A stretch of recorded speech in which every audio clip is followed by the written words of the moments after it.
A reading from the second chapter of John. On the third day there was a wedding in Cana of Galilee, and the mother of Jesus was there. Jesus and his disciples had also been invited to the wedding. When the wine gave out, the mother of Jesus said to him, "They have no wine." And Jesus said to her, "Woman, what concern is that to you and to me? My hour has not yet come." His mother said to the servants, "Do whatever he tells you." Now standing there were 6 stone jars for the Jewish rites of purification, each holding 20 or 30 gallons. Jesus said to them, "Fill the jars with water." And they filled them up to the brim. He said to them, "Now draw some out and take it to the chief steward." So they took it. When the steward tasted the water that had become wine and did not know where it came from, though the servants who had drawn the water knew, the steward called the bridegroom and said to him, "Everyone serves the good wine first and then the inferior wine after the guests have become drunk. But you have kept the good wine until now." Jesus did this, the first of his signs, in Cana of Galilee, and revealed his glory, and his disciples believed in him.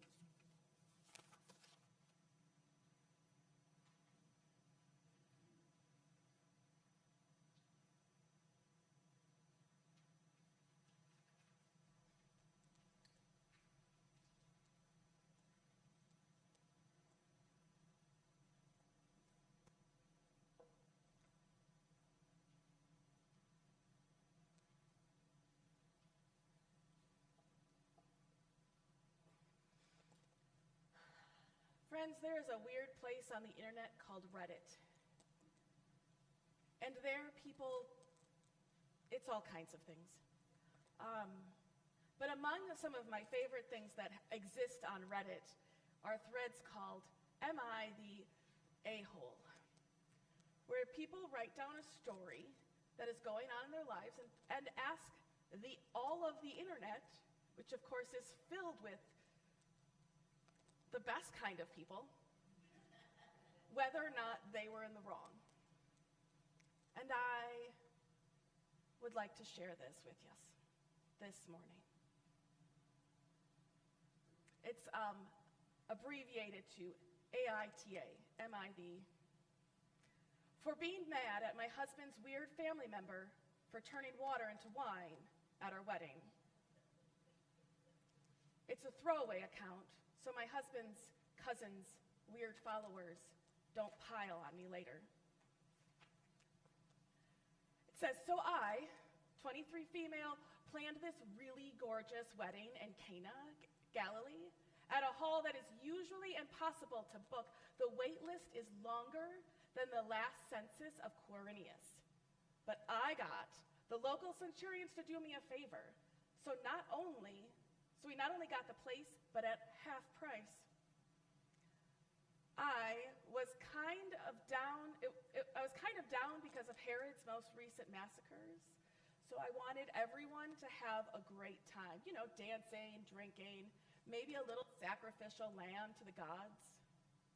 I told my husband, 25 male, that he could invite anyone he wanted, but I forgot that would include his weird cousin, Jesus, 30-ish male, and his mother, 40s, 50s-ish female, who arguably started this whole thing, but I'll get to that later.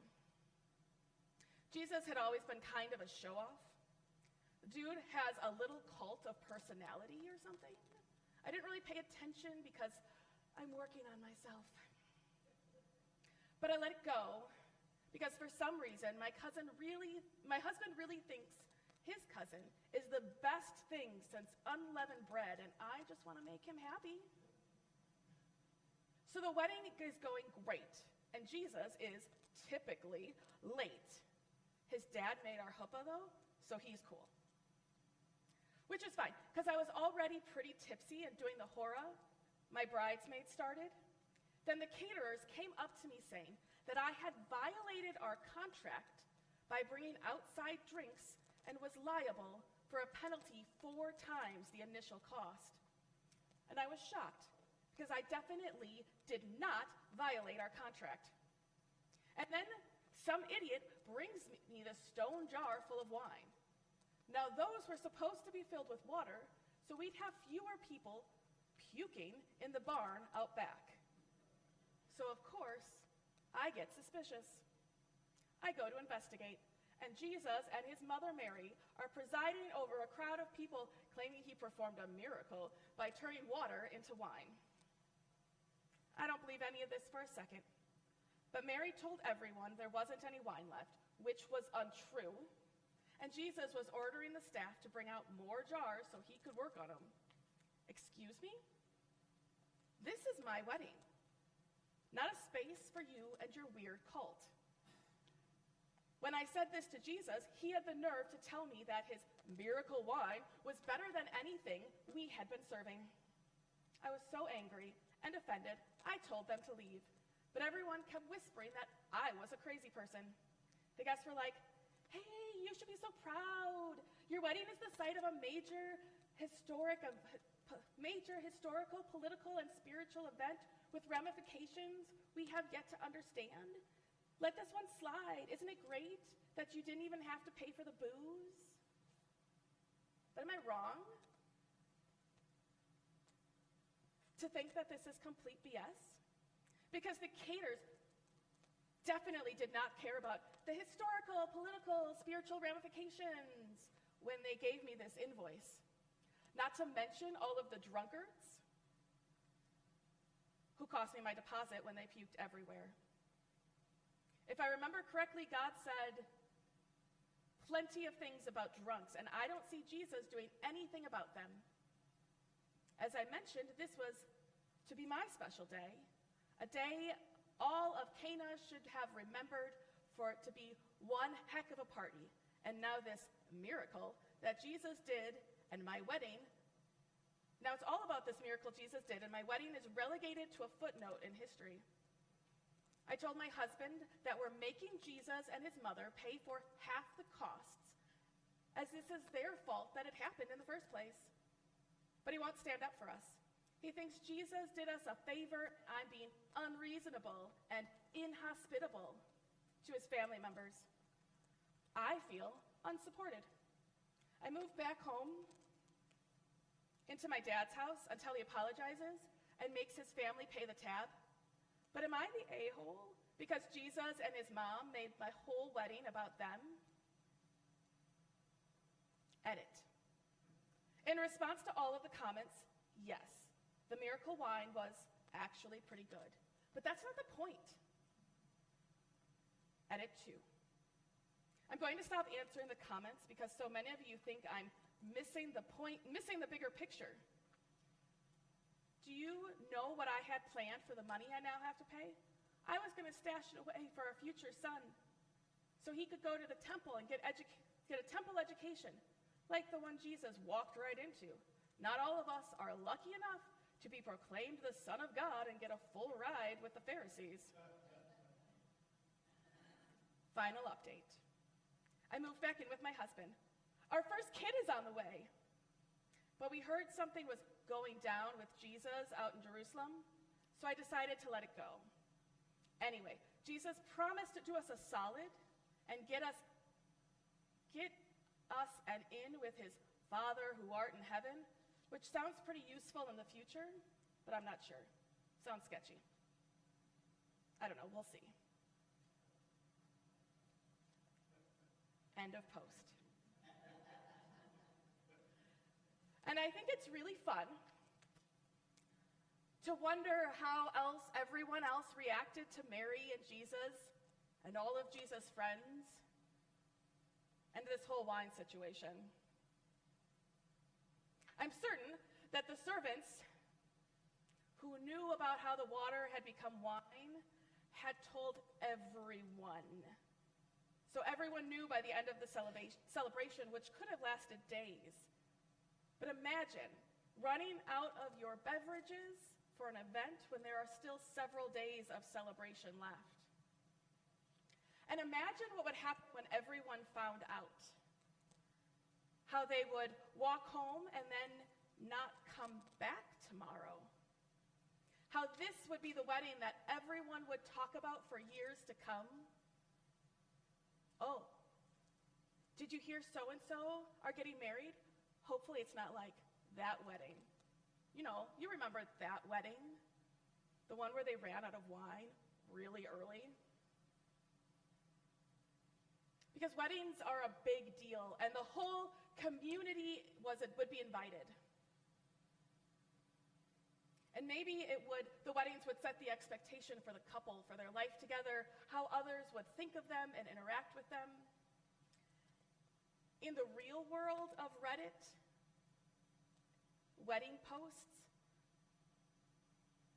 where folks write down their weddings, their own wedding stories, or stories of weddings they're a part of, there are often stories where family members are cut off, friendships are ruined, reputations are destroyed.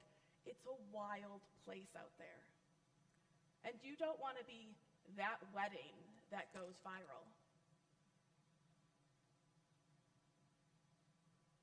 We can think about or decide that maybe this was Mary's family, and that's why she cared so much. She felt so responsible for the honor of the couple and the family who hosted it. But I think there's a thing that is supposed to be true about weddings. That those who gather to witness, those who gather to celebrate the wedding, the marriage, are tasked with supporting the couple in the marriage. They are invited to participate in the life of the couple and to support their success. Maybe it's teaching them how to fight and how to resolve a fight. Maybe it's telling her what to expect when she's expecting because there was no book on the subject yet. Offering babysitting when the couple needs some time to themselves. Maybe it was helping one grieve when their spouse was there no longer. Maybe it was ushering them through all of the milestones that come up in a marriage, in a relationship, so that they would know what to expect and navigate them on life's ways in all of their complications. The role of the wedding guest is more than just eating the food and drinking the wine. It was presence and participation, support and encouragement. And so maybe that's why it was so important to Mary that this marriage not start out as that wedding. And weddings are, it went so far, it's fast. Weddings are a very ordinary part of what it means to be human. The bringing together of families and celebrations, hopes and promises and covenants. And many of us are reminded of our weddings and such covenants every morning when we wake up next to someone or missing someone. They are meant to be joyous days of hope, looking forward to many joyous ones to come. And Jesus would know all of this. And I don't think his response to Mary, who never actually is named in this gospel, she's just the mother of Jesus, I don't think it was meant to be rude. When I read it as playful, as good-humored bantering. And in it, Mary gives Jesus a look. That look. Before she tells the servants to do whatever he says. In this gospel, the miracles are more than miracles, they're signs who point to who Jesus is, the Word who becomes flesh and lives among us. And the hour is almost always about the inbreaking of the kingdom of God at the death, resurrection, and ascension of Jesus. And many, many things are going to happen between this point, the very beginning of Jesus' ministry, and that moment, the hour at the end. But it seems like Jesus has a timeline in mind. When we begin at John, it begins with this cosmic poem. In the beginning was the Word, which makes me think that the timeline is cosmic. Some cosmic timing of the coming of the kingdom of God, and this wedding, this ordinary, this extraordinary event, in a catering tent was not the hour. And yet it turned out it was. In the most ordinary and extraordinary moment of this young couple's life, Jesus was willing to change the timeline, to intercede with grace upon grace, with abundance and with the best. Jesus spared their shame, kept the party going, and acted to continue the joy and the celebration. And it was a quiet sign, one that might go unnoticed, that doesn't really fit into our understanding of why Jesus comes into the world to heal and to clothe and to feed those who need it most. This crowd probably did not need more to drink. And yet, into this ordinary, extraordinary moment, Jesus shows up and cares and helps. I really wanted today to be about abundance and celebration and bestness. And then the last week happened. And the week before that. I don't know how far away I am from my picture. We can go back to these. And my friend posted if she could cancel her free trial to 2026. Sometimes reality breaks into what we hope for. But Christ cares for our ordinary human lives, cares enough to change the plan of the cosmos, to bring compassion and presence and what is needed to what seems like even the most low-stakes problem. And it's hard. Because I know sometimes it doesn't always feel like Christ is there, is with us, is present. And we remember every time there's a healing, that every body Jesus heals will eventually grow older and will fail. And even Lazarus, who will be raised from the dead, will eventually die. We were never promised pain-free lives, or we were never promised lives without grief. But Christ shows up in the ordinary. And Christ didn't do it alone. A little bit back, it might have been Advent, or just before Advent, we talked about Ezekiel. And when God took Ezekiel and placed him in a field of dry bones, and God could have told Ezekiel, watch what I can do, and reanimated the bones into fully enfleshed humans, but that's not what God asked Ezekiel to do. God told Ezekiel to prophesy to the bones and to the wind. There was some part of what was about to happen that Ezekiel needed to be part of. Maybe to show that he was part of it. Jesus could have just made the presumably empty, half-empty jars and just filled them with wine, like magic. And instead, he invited the servants to be part of the sign that points to the Word made flesh, the one who brings grace upon grace, abundanceness and amazingness. And sometimes we, who are the followers, who are in service to the kingdom of God, get to be part of it too. We are part of the sign. We are part of the pointing. We are part of the hope. We are part of the supporting.